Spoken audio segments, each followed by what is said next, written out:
Good news for once, and it has to do with crime. Now, if you've been paying attention to politics over the past year or two, Trump has been telling you, as Republicans often do, that this country is an H-hole in terms of crime. It is just on fire, murders and all that. And you know if you watch a show that that's not true. But look at the numbers specifically for teenagers. Here's the arrest rate for teenagers. That's going back to 1980. But you see there that max back in 1994, 95. The blue is gonna be for the overall crimes. The red is for the violent crimes.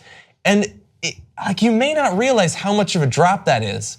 But between the mid 90s to 20 years later, it's a third, less than a third of what it was, the arrest rate for juveniles. How is this not a massive story? That's something we've done as a society in terms of government or technology, or maybe we'll get into a few theories in a little bit. The arrest rate for teenagers is just a tiny fraction of what it once was. We should be celebrating as a nation this amazing development.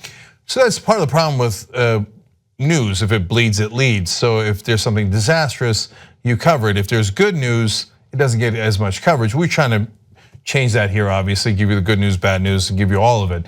And so this is wonderful news. Wow. I mean, the violent crime dropping by what, 200% basically, if you're down to a third of what it is over 2 decades. Nice job, America. It turns out we were winning all along, and that at least in this case, we didn't have to make America great again.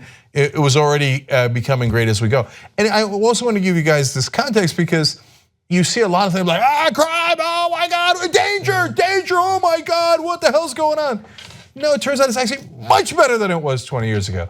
And as to why, well, that's a really interesting question. It's a mixed bag. And so for example, the right wing can say, hey, you know what? They started locking people up at much greater rates and then there's less crime. And Bill Clinton did, and he got a lot of grief for that from the left, right? So now there was a great article written by Kevin Drum and Mother Jones, I believe, that explained that the biggest factor might be lead. That there was tremendous lead in the air because it used to come out of the car exhaust, and that lead is known to affect your brain's development, lower IQ, and make human beings more violent. So we took the lead out, and this is why the EPA is so important. This is why environmental protection is massively important, and they have study after study showing the effects of lead and what happens. And they go, okay, here's where there's a high concentration of lead and there's a big drop and you see crime dropping this much. Here's a high area of lead and it stays a high area of lead and crime doesn't drop. I mean, you should read the whole thing and it's fascinating, right? Yeah, I remember when we initially covered it, it's amazing. Yeah, and so there's a great number of factors. I only just mentioned 2 there, but great news either way. Well, but the reason why we don't want to talk about it is because, as you said, there's a great number of factors and that's boring.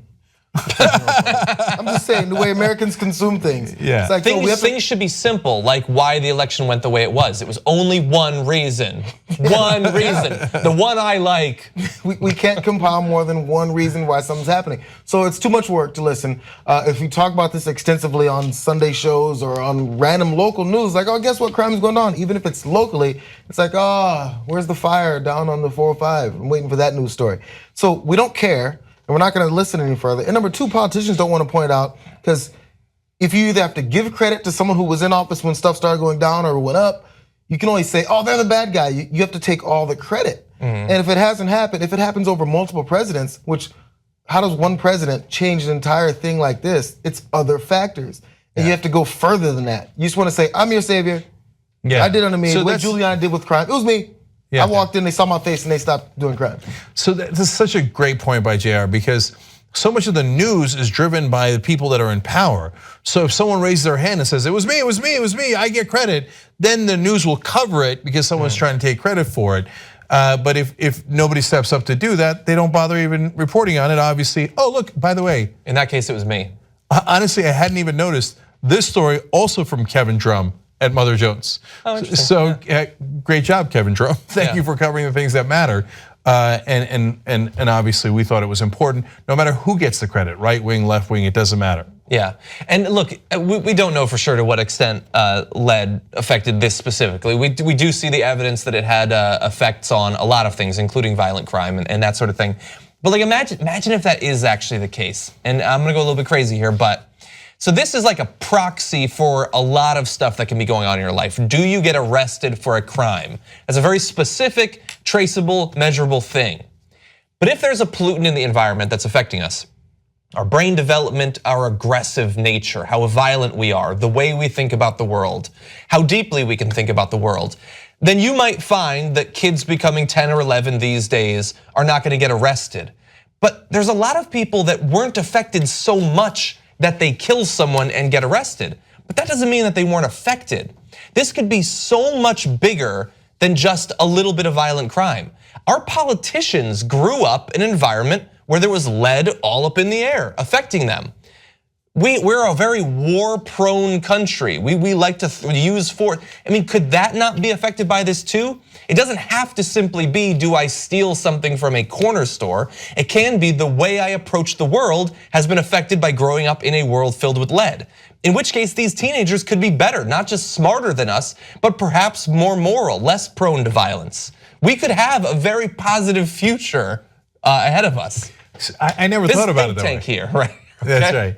No, I never thought about it that way. That's actually a really interesting point. Maybe millennials are simply smarter than the rest of us because they weren't poisoned by lead to the degree that we were. Yeah. And certainly our politicians from the older generations. But you know, there is going to be a politician who takes credit for this. If Trump sees that graph, he's going to be like, oh, no. You see, I made America great again. Well, what do you have to do with what happened in the last 20 years? No, it's me. It's me. Okay. If he tweets it right now, he watches TYT. Podcast The Young Turks anytime you want. TYTnetwork.com/join.